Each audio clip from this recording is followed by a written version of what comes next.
लाखों की भीड़, करोड़ों की आस्था। कुंभ के इस पावन संगम में जहाँ समय ठहर सा जाता है, हम आपके लिए लेकर आए हैं एक खास मुलाकात। इस एक मुलाकात में आज हमारे साथ एक ऐसी दिव्य आत्मा है जिनका जीवन ही एक प्रेरणा है। परमहंस स्वामी आचार्य श्री प्रभाकर जी महाराज। महाराज जी, आपका बहुत बहुत स्वागत है एक मुलाकात में। जी, जय जय श्री राम। धन्यवाद। महाराज जी, सबसे पहले संक्षिप्त में हम आपसे जानना चाहेंगे, आपको थोड़ा फ्लैशबैक में ले जाना चाहेंगे हम आज। आप बचपन से लेके आज तक आपका जीवन कैसा रहा? आपकी जीवन की यात्रा के बारे में हमें कुछ बताएँ। देखिए, यात्रा चाहे हमारे इस जीवन की हो, भौतिक जीवन की या फिर भौतिक जीवन से हट कर के आध्यात्मिक जीवन की हो, यात्रा तो यात्रा है। जीव को तब तक शांति नहीं मिलती है, विश्राम नहीं मिलता है, जब तक वो अपने लक्ष्य तक पहुँच नहीं जाता है। जी, मनुष्य का लक्ष्य क्या है?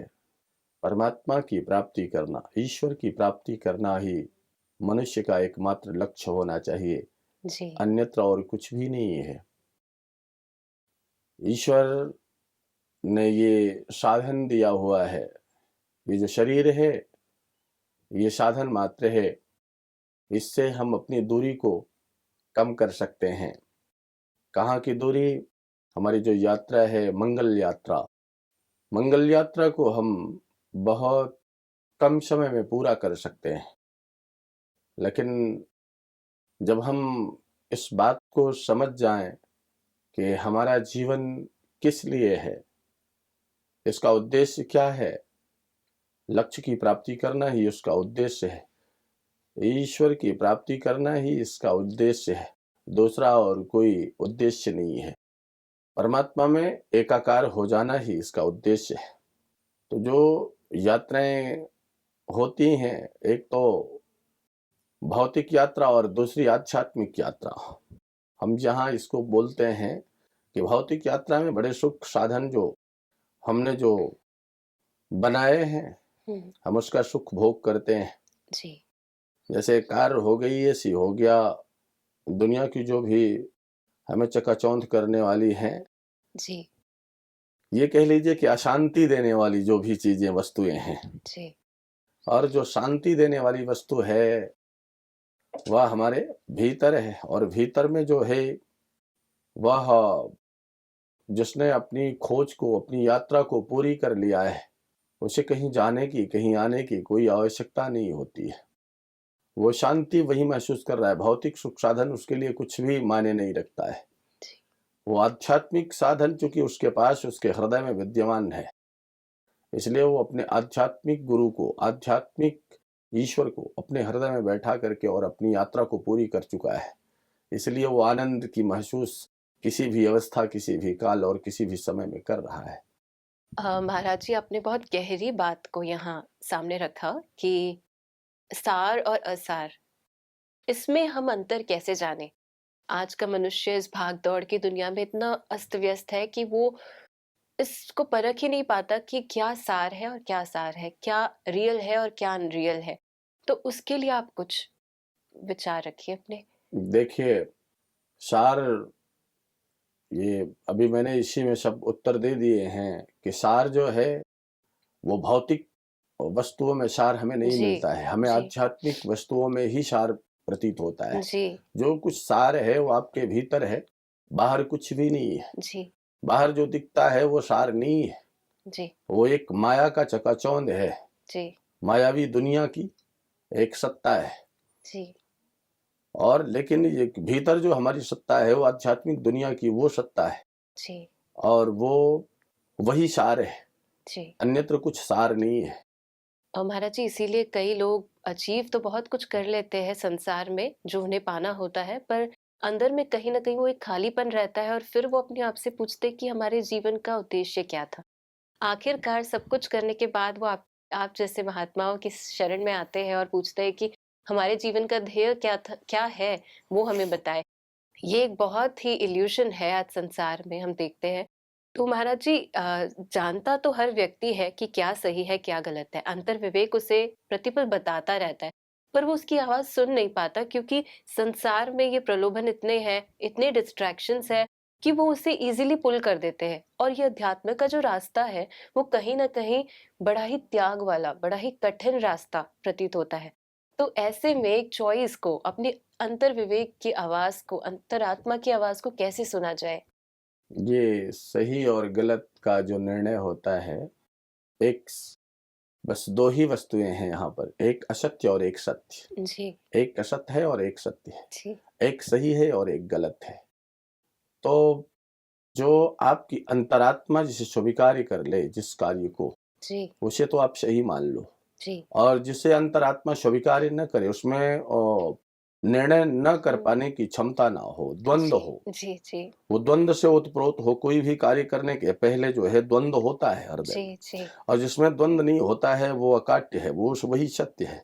जी, तो एक बार जो है आत्मा ने कह दिया किसको करो, तो वो करना चाहिए, जी। वही योग्य है। और एक बार जो है फिर अगर द्वंद आ गया तो समझ लो कि उसका कोई ठीक ठाक नहीं है, हुँ। वो कुछ न कुछ उसमें गड़बड़ है, गलत है। जी। और दूसरी बात ये है कि देखो, एक जो रास्ता है वही शांति का रास्ता। चिड़िया कितना उड़े आकाश, चारा है धरती के पास। कोई कितना भी वाह जगत में उड़ ले, अपने पंख लगा करके बहुत सारी छलांग मार ले, जी। लेकिन अंत समय में वो उसको जाना कहाँ है। इस बात को हर व्यक्ति को, हर मानव को बिल्कुल अपने आप समझना होगा कि हमें जाना कहाँ है, मेरा उद्देश्य क्या है, मेरे जीवन जी। का मकसद क्या है, मैं यहाँ क्यों हूँ।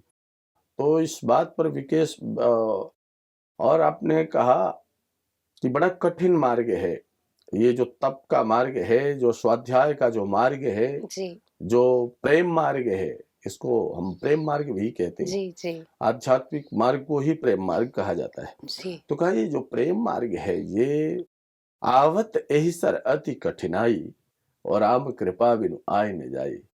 बिना भगवत कृपा के इस मार्ग पर कोई चल नहीं पाता है, कोई बिरला ही होगा जी, जो इसका चयन करता है। जी। अन्यत्र इस भौतिक मार्ग को ही संसार जो है सत्य मानता सत्य है, में। जो कि ये सत्य नहीं है। जी, जी। हाँ, बिल्कुल। वो मानता है इस पर जो भगवान चला देता है, जिनको जिनको चला देता है, भगवान जो है आपकी सहायता कर रहा है हर प्रतिक्षण। और कैसे सहायता कर रहा है? वही आपकी अंतर आत्मा से। वो हम इसको करें कि ना करें, द्वंद आया तो छोड़ दो। जी, और अगर बिना द्वंद की आवाज आ रही है, कर लो इसको, ये मैं बोल रहा हूँ, जी, तो वो मैं बोल रहा हूँ, ईश्वर जी, बोल रहा है, जी, उसको कर लो, उसमें कुछ भी गुनाह नहीं है। जी। महाराज जी, ऐसे कहा जाता है कि मनुष्य आत्मा अपनी प्रारब्ध लेकर आती है। हम्म, ये कहाँ तक आपको सत्य लगता है? और जैसे क्योंकि कई बार हम देखते हैं कि एक व्यक्ति बार-बार प्रयत्न करता है पर असफल रहता है, और एक व्यक्ति है जो एक बार प्रयत्न करता है और वो सफलता को पाता है। तो इसके पीछे क्या रहस्य है? क्या कारण है? कि मनुष्य अपने प्रारब्ध को लेकर के आता है, जी। ये अकाट्य है। हुँ। लेकिन यहाँ नए प्रारब्ध बनाए जाते हैं। जी। जब मनुष्य शरीर उसे प्राप्त होता है, जी। तो पूर्व जन्म के प्रारब्ध से हमें तो मानव शरीर जी। प्राप्त हुई है, जी। लेकिन यहाँ आने पर हमें पुरुषार्थ करना होगा। जी। ये हमें अब प्रारब्ध का अब यहाँ इंतजार नहीं नहीं करना। करना है। ओके। अब अगर यहाँ हम प्रारब्ध का इंतजार करेंगे, तो जी। हम अपने आप में धोखा दे रहे हैं, धोखा खा रहे हैं। जी। इसलिए पुरुषार्थी बन करके, पौरुषशाली बन करके, जी। और मैं अपने लक्ष्य को पूरा करूं। अब यहाँ प्रारब्ध प्रारब्ध का जो खेल था वो हो चुका है। जी। हमें वो मनुष्य जन्म दे चुका है, हमें मानव का शरीर जो है प्राप्त हो चुका है। जी। और अब इसके बाद हमारा पुरुषार्थ शुरू होता है, जी। और पुरुषार्थ के बल पर अपने लक्ष्य को हम प्राप्त कर लेते हैं। जी। महाराज जी, जैसे कि अगर मेरे प्रारब्ध में या मेरे भाग्य में ये लिखा है कि मुझे असफल ही होना है या मुझे धोखा ही खाना है रिश्तों में, तो क्या मैं अपने पुरुषार्थ से उसको बदल सकता हूँ? हाँ, बिल्कुल, बिल्कुल। हम अपने पुरुषार्थ के द्वारा उसे उसमें बदलाव कर सकते हैं। हमें प्रारब्ध को नहीं देखना है। जब मैंने मानो जी, तन वहां तक ही ठीक है, हमें मानव शरीर प्राप्त हो गई है, जी, तो अब यहाँ जो है हमें प्रारब्ध नहीं देखना, अपने पुरुषार्थ के बल पर हम बदलने की क्षमता रखते हैं। जी, हम अपने जीवन की दशा और दिशा बदलने की सामर्थ्य रखते हैं। जी, ये होना चाहिए। अगर व्यक्ति में ये नहीं है, उसके हुँ, अंदर साधना की ताकत नहीं है, सामर्थ्य नहीं है, विवेक नहीं है, जी, तो फिर उसका सब किया धरा व्यर्थ है। अगर वो अ, ये सांसारिक वस्तुओं का उपभोग में ही अपने जीवन को फिर तो सिमटा दिया है। इसके ऊपर हमें उठ करके आध्यात्मिक केंद्र बिंदु को देखना होगा कि जी, हमारा केंद्र बिंदु क्या है, आध्यात्मिक। हुँ, ये हुँ, हमें कहाँ, हमारी ऊंचाई क्या है, जी, हम अभी किस लेवल पर हैं। जी, ये थर्मामीटर से आपको नापना पड़ेगा कि हमारी ऊंचाई क्या थी और हम जी, हैं कहाँ, किस लेवल की ऊंचाई पर बैठे हुए हैं। जी, यहाँ पुरुषार्थ काम करेगा, आपके जी, कर्म काम करेंगे। जी, आपका कर्म क्या है? कर्म से हुँ, भाग्य बदला जा सकता है। जी, अब भाग्य भरोसे आपको बैठना ठीक नहीं है। राइट, यहाँ कर्म की प्रधानता है। जी, कर्म प्रधान विश्व करी राखा, जी, जो जस करे सो तस फल चाखा। यहाँ कर्म की पूजा हुई है, कर्म की प्रधानता है। जी। हाँ, महाराज जी, ये तो समझ आ गया कि हम अपने पुरुषार्थ से ऊँचा उठ सकते हैं, पर कई बार जब एक व्यक्ति चारों ओर से असफलता को देखता है, फेलियर ही फेलियर पाता है ज़िंदगी में, तो वो कहीं न कहीं आगे बढ़ने की ना सोच वो निराश और हताश होकर के रुक जाता है। ये बहुत ज़्यादा आजकल देखा जाता है और इसी कारण से उसके अंदर वो क्षमता नहीं रह जाती कि वो कुछ बड़ा सोचे, कुछ ऊँचा और करने के बारे में सोचे। तो ऐसे समय में जहाँ चारों ओर से इतनी टफ सिचुएशंस हो जाती हैं, तो अपने आप को मोटिवेटेड कैसे रखा जाए? ये भी एक बड़ा चैलेंज है मैं समझती हूँ। क्या उसे गुरु की शरण लेनी चाहिए? क्या गुरु का महत्व है इसमें? या किस तरीके से वो खुद को ऊपर ले आए इन जी, परिस्थितियों आज से? का जो नौजवान है, जो विंग्स है, वो भटक गया है। जी, वो अपने रास्ते से उतर चुका है। जी, वो बड़ा संकीर्ण मानसिकता का हो गया है। उसके विवेक का उदय नहीं हो पा रहा है, क्योंकि उसको अच्छी सत्संग नहीं मिल पा रही है। जी, बिनु सत्संग विवेक न होई, और राम कृपा बिनु सुलभ न सोई। जी, बिना सत्संग के हमें हमारे जीवन में आध्यात्मिक उन्नति प्राप्त करनी है तो गुरु का होना नितांत आवश्यक है। जी, गुरु बिनु भव निधि तरय न कोई, जो विरंच शंकर सम होई। कह रहे हैं कि वो क्यों न शंकर के समान हो, लेकिन फिर भी जी, अगर गुरु नहीं है उसके जीवन में तो उसका हुँ, पथ प्रदर्शक जो है ठीक नहीं है, उसका मार्ग ठीक नहीं है। जी, इसलिए मार्ग को ठीक करना है तो हमारे जीवन में जो है गुरु रूपी सत्ता का होना विशेष आवश्यक है। जी, और जब गुरु की प्राप्ति हो जाएगी तो हमारे अंदर ओज, शक्ति और शक्तिपात जो है वो सब कुछ का समावेश करा देगा। जी, और जैसे कि उत्साह कर दे करके एक टीचर जो है एक कम विवेक वाले को, कम विवेकवान बच्चे को, और वो भी एक दिन स्ट्रांग बना देता है। वैसे हमारा जो है गुरु सत्ता है। गुरु जी, सत्ता से जुड़ने पर जी, सारे भटकाव जो है वो दूर हो जाते हैं। तो जी, आज का जो नौजवान है, इसे आवश्यकता है मार्गदर्शक, पथ प्रदर्शक की। जी, इसके जीवन में जो है मार्गदर्शक होना चाहिए, पथ प्रदर्शक होना चाहिए, जी, और इसके कारण जो है उसका सही से देखभाल हो सकती है। अन्यथा ये भटक जाएगा और जी, भटक रहा है। जी, तो कभी सुसाइड कर लेता है, कभी जी, हरासमेंट हो जाता है। अरे हुँ, नौकरी ही सब कुछ है क्या जीवन का? जी, जीवन का मैंने माना कि जीवन जीवन का उद्देश्य क्या है? जी, अभी तो अपने उद्देश्य में ही वो भटक गया है।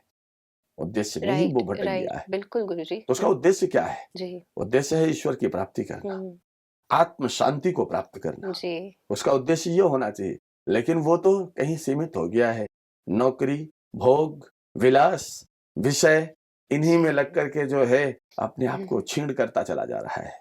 जी, कमज़ोर बनाता चला जा रहा है। जी, तो जब तक आध्यात्मिक उन्नति नहीं होगी तब तक वो कमज़ोर ही रहेगा। इसलिए पथ प्रदर्शक हमारे जीवन का गुरु जो है वो बहुत ही मूल्यवान है, और वो संत महात्मा ही इस भारत के बिगड़े हुए विंग्स को, नौजवान को ये आगे दिशा मार्ग दिखा सकते हैं। जी, इनको आगे आना होगा। जी, जी, बिल्कुल, बहुत सही बात कही महाराज जी आपने।